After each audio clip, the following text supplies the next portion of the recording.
maksudnya sama aja complete denture. Nah, untuk complete denture ini sendiri atau gigi penutupan dia merupakan perawatan untuk menggantikan gigi pada kondisi kehilangan gigi sepenuhnya, di mana pasiennya itu kehilangan gigi atau edentulus baik rahang atas dan rahang bawah gitu. Jadi complete edentulus gitu. Kemudian dilakukan pada pasien yang memungkinkan penggunaan gigi tiruan adaptif. Nah, itu persyaratannya apa aja? Itu kita lihat yang di sebelah sini. Penggunaan adaptif dimungkinkan untuk digunakan pada pasien-pasien tanpa kondisi-kondisi berikut. Di antaranya itu ada kelainan morfologis parah. Itu contohnya apa? Contohnya, undercut pada pasien tersebut terlalu besar atau terdapat torus, baik itu torus palatinus dan torus mandibularis yang tidak dapat dikompensasi. Gitu. Dikompensasinya nanti dengan cara apa? Bisa dengan cara relief. Itu kalau di relief itu dikikis sedikit bagian dalamnya, ataupun di area tersebut dibuka gitu. Contohnya pada penggunaan gigi tiruan rangkal gam itu bisa dilakukan, tapi pada kondisi penggunaan gigi tiruan yang penuh karena retensinya hanya bergantung pada mukosa itu nggak mungkin dilakukan. Jadi kalau misalnya ada kayak torus kayak gini, itu baiknya dilakukan bedah preprostetik dulu gitu. Jadi dibuang dulu torusnya, baru nanti setelah penyembuhan dilakukan pembuatan gigi tiruan. Atau pada kondisi-kondisi seperti ini, jaringannya itu flabby, ketika kita lakukan penekanan, jaringannya itu bergerak, jaringan mukosa di atas ridge-nya itu bergerak. Nah, itu artinya adalah jaringannya itu flabby. Atau ketika kita tekan menggunakan burnisher-nya itu tenggelam pada jaringan di atas ridge-nya gitu, di area sini. Nah, itu tandanya si jaringan tahanan jaringannya itu flabby atau tinggi gitu. Nah, pada kondisi-kondisi tersebut dilakukan bedah preprostetik dulu sebelum dilanjutkan ke pembuatan gigi tiruan yang penuh ini.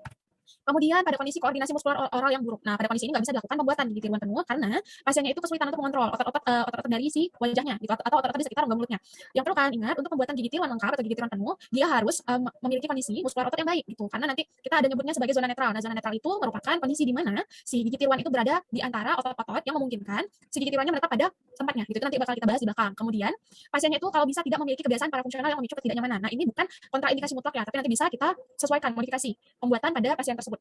Pembuatan gigi tiruan pada pasien tersebut. Kemudian pada pasien-pasien yang memiliki ekspektasi fungsional yang tidak realistik, pasiennya mengira, oh kalau misalnya pakai gigi tiruan nih bakal sama kayak gigi asli, nggak bakal lepas-lepas, nggak bakal sulit dikontrol. Nah itu kalau misalnya pasiennya berharap seperti itu atau berekspektasi seperti itu, sampaikan di awal kalau misalnya penggunaan gigi tiruan ini nggak bakal sama dengan gigi asli. Gitu. Jadi nanti tergantung dia bakal nerima atau enggak. Gitu. Kemudian pasien-pasien dengan refleks muntah hiperaktif, nah ini kayak pasien saya waktu kelas dulu, ibunya itu hanya bisa pakai gigi tiruan sekitar paling lama 5 menit gitu. Nah itu nanti ada penyesuaiannya lagi, pakai apa gitu. Kalau saya waktu dulu pasiennya itu didesensitisasi gitu, lama-lama pasiennya bisa menggunakan gigi tiruan dalam jangka waktu yang lama. Kalau kata dosen saya itu buat apa kita buatkan gigi tiruan tapi dia nggak bisa pakai lama-lama, nah gitu. Jadi ini tergantung pasiennya nanti ketika kita udah sesuaikan, ketika udah kita modifikasi, kemudian udah kita terapi gitu, apakah masih refleks muntahnya tinggi ataukah pasiennya udah bisa menggunakan gigi tiruan seperti orang normal lainnya gitu. Untuk kasus yang ini. Kemudian ketidakmampuan psikologis untuk menggunakan gigi tiruan. Ada pasien-pasien yang merasa kalau pakai gigi tiruan itu berarti dia udah beneran tua gitu, dia nggak siap menerima itu. Nah pada pasien-pasien seperti itu kita bakal kesulitan ngebuat gigi tiruannya. Ini mungkin pengantar aja mengenai gigi tiruan penuh lepasan.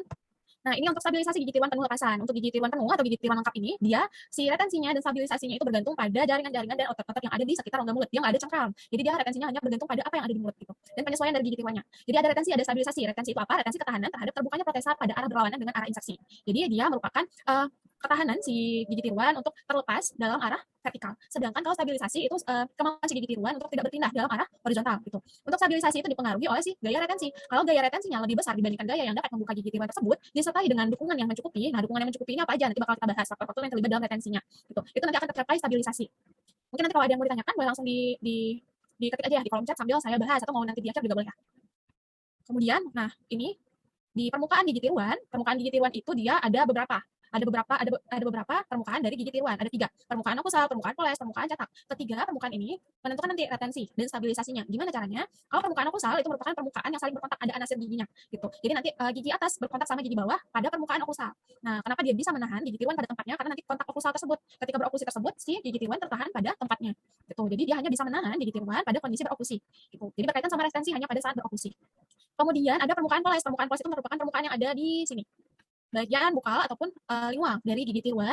Nah, gimana cara dia menahan gigi tiruan tetap pada tempatnya? Nanti ada yang kita sebut sebagai zona netral. Zona netral itu merupakan posisi gigi tiruan di mana otot-otot bibir, otot-otot lidah, dan otot-otot pipi menahan gigi tiruan pada tempatnya. Jadi di sini bakal tertahan kalau di bagian bukal misalnya tertahan oleh si otot pipi.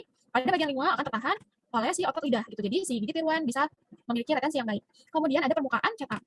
Nah, ini sistem retensinya berbeda ketimbang yang permukaan okusal dan permukaan poles tadi. Nanti di sini untuk permukaan cetak ada gaya interfasial atau gaya tarik menarik antar dua material yang berbeda. Kalau di sini kita materialnya apa aja? Si mukosa dengan si akrilik gigi tiruannya gitu. Kemudian nanti ada kohesi, ada adesi gitu. Kemudian ada juga gravitasi. Kalau gravitasi lebih ke tidak berkaitan sama permukaan cetak. Nah, ini gaya muskular tadi mempengaruhi permukaan poles, gaya fisik tadi mempengaruhi permukaan cetak, sama nanti ada bakal faktor-faktor lain. Nah, ini yang tadi gaya muskular, gaya fisik, sama faktor lain. Kalau gaya muskular, untuk retensi gigi tiruan yang paling besar jika berada pada zona netral. Ini zona yang sempat kita sebut tadi. Zona netral ini contohnya kayak di gambar ini.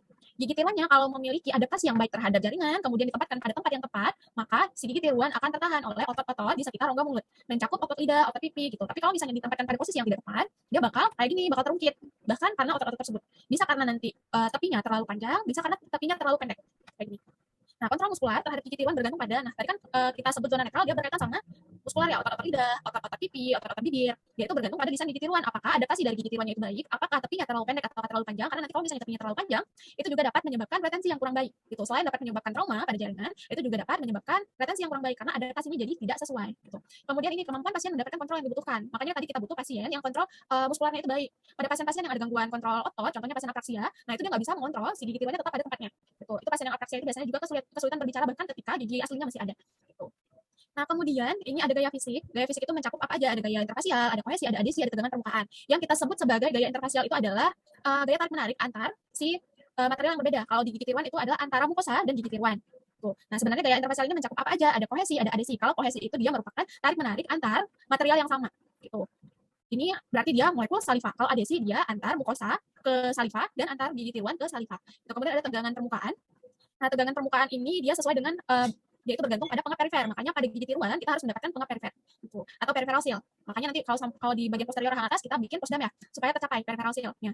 Kemudian ada faktor-faktor lain, ada contohnya undercut. Undercut ini pada beberapa kondisi dia dapat membantu retensi menjadi lebih baik. Pada beberapa kondisi lainnya dia dapat mengganggu retensi. Contohnya kayak gini. Nah, ini kan sebenarnya kalau misalnya insersinya secara vertikal area yang berlebih di sini itu bakal mengganggu insersi. Tuh, tapi kalau misalnya kita dapat menyesuaikan, dapat kita modifikasi, itu dapat membantu retensinya. Nah, ini jadinya si insersinya itu nggak secara vertikal tapi lebih miring gitu. Jadi tidak vertikal kayak gini.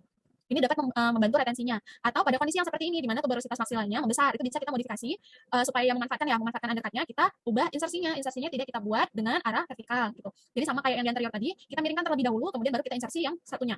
Nah, ini mungkin bakal ada risiko trauma ya di bagian sini. Kalau misalnya emang di sini ada undercut juga. Tapi kalau misalnya di bagian, kalau ini kan hanya satu sisinya ada undercut, jadi bisa kita modifikasi. Tapi kalau misalnya keduanya ada undercut, nah misalnya di sini ada undercut juga, tidak memungkinkan untuk dilakukan insersi satu arah, ataupun kalau misalnya kita modifikasi arah insersinya, itu dapat menyebabkan trauma pada area di sebelahnya, lebih bagus kita lakukan bedah preprostetik. Nah, kemudian ada gravitasi. Gravitasi itu kenapa berkaitan sama retensi gigi tiruan atau stabilisasinya. Pada gigi tiruan rahang bawah, itu karena dia tertahan oleh gravitasi, dia lebih retensinya itu lebih mudah didapatkan ketimbang rahang atas ya. Karena kalau rahang atas itu dia melawan gravitasi gitu. Kemudian tinggi dan kesejajaran alveolar ridge. Semakin tinggi si alveolar ridge-nya dan semakin sejajar alveolar ridge kanan dan kiri, itu kita semakin besar retensi yang dapat kita dapatkan pada pasien tersebut. Jadi kalau misalnya kalian koas, mudahnya nyari pasien itu yang ridge-nya masih tinggi, yang belum lama dilakukan perawatan, yang belum lama dilakukan pencabutan, kemudian kondisinya biasanya pencetakannya juga nggak sulit gitu.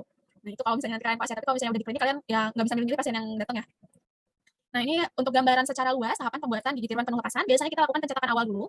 Nanti di pencetakan awal itu kita dapatkan model studi. Nanti di model studi tersebut kita lakukan pembuatan sendok cetak persorangan. Menggunakan apa? Menggunakan resin akrilik. Kemudian nanti setelah kita bikin sendok cetak persorangannya, kita bikin border moldingnya. Ini pencetakan fungsional untuk mencetak tepi-tepi dari rahang pasien. Tepi-tepi vestibulum dari rahang pasien. Kemudian baru kita lakukan pencetakan fisiologis. Pada pencetakan fisiologis ini nanti kita akan dapatkan area denture beading area yang bakal menahan si gigi tiruan. Kemudian kita lakukan beading dan boxing untuk memastikan vestibulumnya itu di hasil cetakannya masih terlihat gitu. Kemudian ada pembuatan basis dan galengan gigit. Nah, ini untuk penyesuaiannya nanti apakah udah sesuai gigi ketinggian dimensi vertikalnya gitu. Itu bisa kita tentukan menggunakan galengan gigit. Kemudian kita lakukan penentuan kesejajaran bidang okusal, dimensi vertikal dan relasi sentrik. Ini bakal kita bahas di belakang. Kemudian kita lakukan penyusunan gigi tiruan. Setelah selesai penyusunan gigi tiruan, biasanya kita lakukan try-in gigi tiruan malam. Jadi si basisnya itu masih dalam bentuk wax atau dalam bentuk akrilik, galengan juga masih dalam bentuk wax. Itu kita lakukan try-in yang udah ada giginya, tapi baru kemudian kalau udah sesuai, nggak ada perbaikan lagi, kita buat peripheral seal. Nah, ini untuk memastikan pengap perifer tadi gitu. Ini kan membantu retensi dari gigi tiruan. Selain itu dia untuk mencegah adanya penyusutan ketika resin akriliknya itu kita lakukan processing. Kemudian kita lakukan processing, ini dibuat di lab, kemudian kita lakukan insersi. Kalau misalnya pada saat insersi udah sesuai, kita lakukan kontrol untuk memastikan benar-benar sesuai. Nah, masuk ke teknik pencetakan. Teknik pencetakan sebenarnya ada apa aja dan yang digunakan pada gigi tiruan penuh apa aja. Untuk teknik pencetakan ada teknik pencetakan mukostatis, mukokompresi, mukofungsional, sama circuit pressure. Yang kita gunakan pada gigi tiruan penuh atau gigi tiruan lengkap adalah teknik pencetakan mukostatis, mukofungsional, dan circuit pressure. Kenapa yang mukokompresi tidak kita gunakan pada pembuatan gigi tiruan penuh? Ini nanti kita jelaskan ya. Kalau yang mukostatis itu bisa kita gunakan pada pencetakan gigi tiruan penuh dengan tahanan jaringan rendah. Gimana cara kita tahu tahanan jaringannya itu rendah atau tinggi? Kita tekan mukosanya menggunakan burnisher bisa. Kemudian kita lihat apakah burnishernya tenggelam atau enggak. Kalau misalnya burnishernya itu tidak tenggelam, berarti ketebalan mukosanya itu pendek, ketebalan mukosanya itu tidak tebal gitu. Itu yang disebut dengan tahanan jaringan rendah. Untuk tahanan jaringan rendah itu paling baik untuk retensi gigi tiruan penuh. Tuh, kalau misalnya ketika kita tekan burnisher ternyata burnishernya tenggelam, nah itu tandanya si jaringan flabby. Tuh, pada kondisi tersebut tidak bisa kita lakukan pencetakan yang mukostatis. Kemudian, nah fungsi dari pencetakan mukostatis itu apa? Untuk mencatat anatomi jaringan pendukung. Nanti berbeda sama pencetakan mukofungsional. Dia itu kalau yang mukofungsional untuk mencatat batas pergerakan otot atau tepi-tepinya gitu. Bagian tengah ini dicetak dengan cara mukostatis atau circuit pressure, sedangkan tepi-tepinya ini bakal dicetak menggunakan teknik mukofungsional. Jadi kalau misalnya pencetakan gigi tiruan penuh itu selalu dua teknik pencetakannya, mukostatis plus mukofungsional ataupun circuit pressure plus mukofungsional. Nah, untuk mukostatis itu seperti namanya mukosa statis itu dalam keadaan diam, maka itu artinya dia mencetak dalam kondisi mukosa diam. Itu artinya mukosanya tidak diberikan tekanan. Itu biasanya menggunakan bahan apa? Bahan cetak viskositas rendah. Berbeda dengan pencetakan pada jaringan tinggi untuk gigi tiruan sebagian. Itu bisa kita pakai yang mukokompresi. Mukokompresi sesuai dengan namanya, itu kita cetak dengan kondisi mukosanya terkompresi atau tertekan. Kita memberikan tekanan pada mukosanya atau jaringannya. Gitu. Ya, fungsinya sama untuk mencatat anatomi jaringan pendukung gigi tiruan, tapi cara pencetakannya yang berbeda. Tuh, untuk bahan cetaknya kita gunakan apa? Bahan cetak viskositas tinggi. Artinya si bahan cetaknya itu kental gitu. Jadi dia bisa memberikan tekanan pada jaringannya. Nah, ini kita lihat sedikit kenapa pada gigi tiruan penuh nggak bisa menggunakan teknik pencetakan mukokompresi. Pada saat kita mencetak menggunakan pencetakan mukokompresi, itu si jaringannya yang awalnya dalam kondisi istirahat adalah posisinya seperti ini. Ketika kita cetak menggunakan teknik mukokompresi, dia tertekan menyesuaikan dengan bentuk tulang alveolar di bawahnya gitu. Nah, ini pencetakan menggunakan mukokompresi. Kalau misalnya pada kondisi gigi tiruan sebagian, itu nggak masalah karena kita retensinya didapatkan menggunakan cengkram. Sedangkan pada gigi tiruan penuh, retensi kita dapatkan dari mukosa. Nggak ada cengkram yang bisa kita buatkan pada pasien tersebut. Kalau misalnya yang kita cetak adalah posisi mukosa dalam keadaan tertekan, pada saat pasiennya dalam kondisi istirahat kan itu gigi-giginya tidak saling berokusi, tidak ada tekanan pada jaringannya. Maka ujungnya si gigi tiruannya naik gitu. Tidak sesuai dengan mukosa di bawahnya, kayak gini. Nah, dia menyesuaikan dengan si mukosanya kembali ke posisi istirahat dan bentuk gigi tiruannya itu tidak sesuai dengan bentuk si mukosa pada saat pasiennya itu dalam keadaan istirahat atau tidak saling berokusi. Nah, itu nanti biasanya pasiennya mengeluhkan apa? Gigi tiruannya longgar kalau misalnya nggak saya pakai unyah gitu. Nah, itu keluhannya. Makanya pada pasien pembuatan gigi tiruan penuh atau gigi tiruan lengkap, kita lakukan pencetakan dengan cara mukostatis ataupun selective pressure. Kemudian ada yang selective pressure, ini kapan kita gunakannya? Ketika kita mau mencetak untuk GTP pada kondisi jaringan Fabry. Nah, jaringan Fabry ini udah kita sebutkan tadi ya cara pemeriksaannya. Yaitu caranya gimana? Berbeda dengan pencetakan mukostatis, dia menggunakan sendok cetak khusus. Jadi yang digunakan adalah window tray. Berbeda sama si pencetakan yang mukostatis. Kalau mukostatis dia menggunakan SCP biasa, sendok cetak persorangan yang biasa. Gitu. Tidak ada jendela seperti ini atau nggak ada window kayak gini. Ini namanya window tray. Gitu. Nanti yang bakal dicetak adalah area dengan tahanan jaringan rendah terlebih dahulu. Kalau di model ini yang bagian sininya. Baru kemudian dilanjutkan pencetakan pada area Fabry, yaitu pada area sininya. Gitu. Nah, itu nanti juga menggunakan bahan cetak yang berbeda. Untuk pencetakan di bagian yang tahanan jaringannya rendah, itu bisa menggunakan ZOE, zinc oxide pasta, ataupun yang menggunakan silikon yang viskositasnya rendah. Tuh. Kemudian baru dilanjutkan pencetakan dengan silikon pada area sini. Dengan viskositas yang lebih kental, yang lebih tinggi. Kemudian ada teknik pencetakan mukofungsional. Ini mungkin lebih kita kenal sebagai border molding. Border molding ini selalu kita lakukan untuk pembuatan GTP ataupun pada kondisi di mana gigi tiruan sebagian, tapi bagian paling belakangnya itu nggak ada gigi atau free end atau kelas 1 dan kelas 2. Dia itu fungsinya untuk apa? Untuk mencetak jaringan pada area peripheral seal, pada area tepi untuk mendapatkan perifer atau untuk mendapatkan batas pergerakan otot-otot di sekitar rongga mulut atau bisa juga kita sebut sebagai batas perluasan sayap nantinya. Jadi ketika nanti udah kita selesaikan GTP-nya, pergerakan otot-otot tersebut tidak mengganggu si gigi tiruannya, tidak membuka gigi tiruannya gitu, atau dia itu berada pada zona netral. Kemudian bahan cetak yang biasa kita gunakan apa? Itu Bridgestone compound yang paling umum. Tapi nanti kita bakal bahas bahan-bahan lain yang bisa digunakan.